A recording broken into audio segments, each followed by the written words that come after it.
Uma coisa Tranquilo. interessante também, assim, Diga. do trabalho corporal, né, é que existem alguns elementos do trabalho corporal que eles, por um lado, eles ajudam a gente a se aproximar de elementos culturais, né? Então, por exemplo, quando eu faço, né, trabalhos corporais em territórios indígenas, né?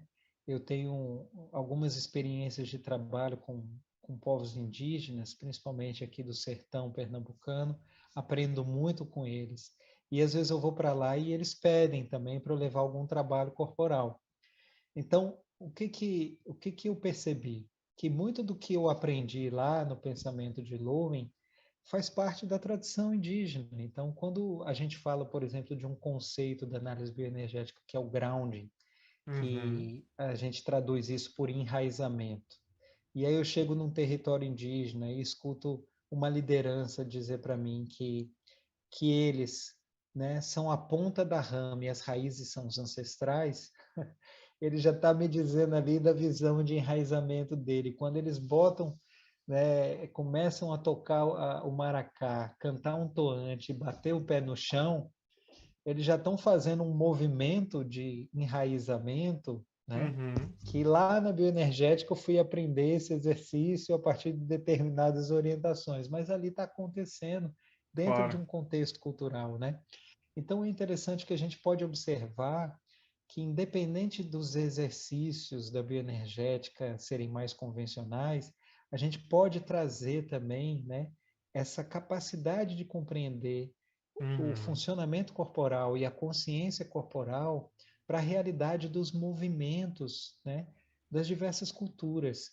E Sim. aí, nesse contexto, é muito interessante, porque aí a gente ainda aproxima mais, né, essa visão da psicologia corporal, ajuda, inclusive, a gente produzir traduções, ou seja, essa capacidade de compreender de uma maneira simétrica os recursos que as culturas têm, né, Uhum. para se buscar, por exemplo, cuidado e saúde, e que muitas vezes a gente tem uma dificuldade de olhar para eles às vezes e dizer, mas isso aí, né? Qual é a importância disso?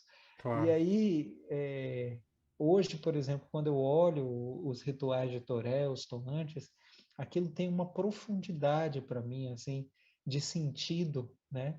E eu vejo o tamanho da cura, por exemplo, que é produzido com essas práticas corporais realizadas por eles, que, né, é de uma potência tão grande assim, né? Uhum. Então eu acho que isso é muito interessante e a gente poder mesclar, né? Poder ir Sim. introduzindo também essas práticas que são ligadas às nossas culturas e isso vai permitindo que a gente crie todo um Deixa eu dar repertório assim uma de pescada exercícios.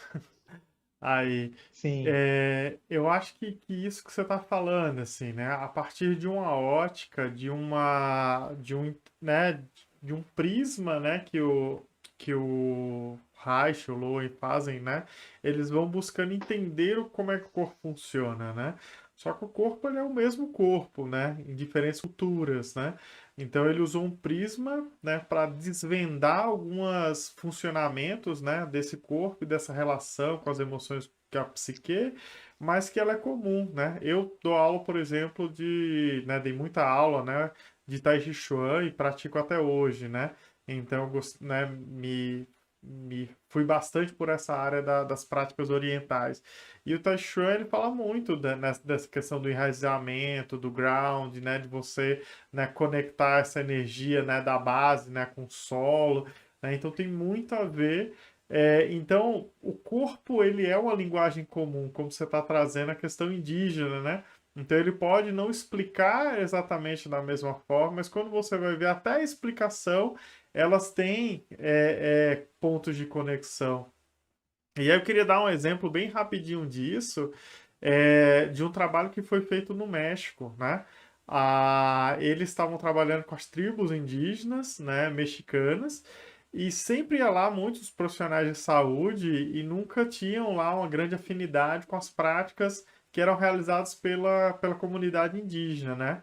E aí um médico que era acupunturista, né, que é o Hernan, ele foi fazer atividade e viu que eles utilizavam, né, espinhas de peixe, espinhos de árvore, né, lascas de pedra, assim, para estimular alguns pontos, né? E aquilo chamou muita atenção dele como acupunturista. E aí ele foi lá, mostrou as agulhas dele para, né, os indígenas, né, daquela tribo específica, né, da tribo Maia lá. E eles também disseram assim, uai, mas você também usa isso? É o primeiro médico que chega aqui, né, utilizando. E eles começaram a dialogar sobre quais pontos eles estimulavam e por quê. E aí esse médico viu que tinha uma relação muito direta, né, dos porquês dos pontos, né, e das técnicas que eles utilizavam, como se fosse uma acupuntura, né, mas de origem mexicana, entendeu? Isso, ele escreveu um livro sobre isso, né, um livro chamado Wind in the Blood, né, Vento no Sangue, que é uma das linguagens, né, tradicionais que eles utilizavam para descrever a técnica, né? Só que qual é o ponto que eu quero chegar? Ele só conseguiu enxergar aquela técnica porque ele tinha uma prática anterior, né, que tinha uma linguagem comum.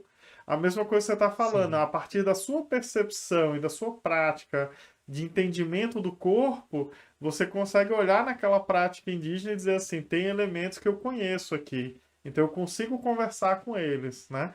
Coisa que Aham. a biomedicina, né, por estar focado em outras questões, ela não consegue enxergar, porque ela não tem os símbolos, né, e as questões necessárias, né, os conhecimentos necessários para fazer essa vinculação, esse entendimento, né? Então, queria contar essa historinha porque eu acho que é muito importante, né? Você falou, inclusive, essa questão da base vitalista, né? Então, alguém que faz Sim. bioenergética, por exemplo, entende muito bem alguém que está falando da antroposofia, entende, né? Quem está falando de um Tai Chi Chuan, entende, né? Porque eles ali têm algumas, né, algumas questões, uma linguagem comum, né, em alguns pontos, né? Sim. Foi um Muito parênteses assim bom. longo, mas Muito bom. Não, ótima historinha. Que histórias como essa são muito gostosas de ouvir.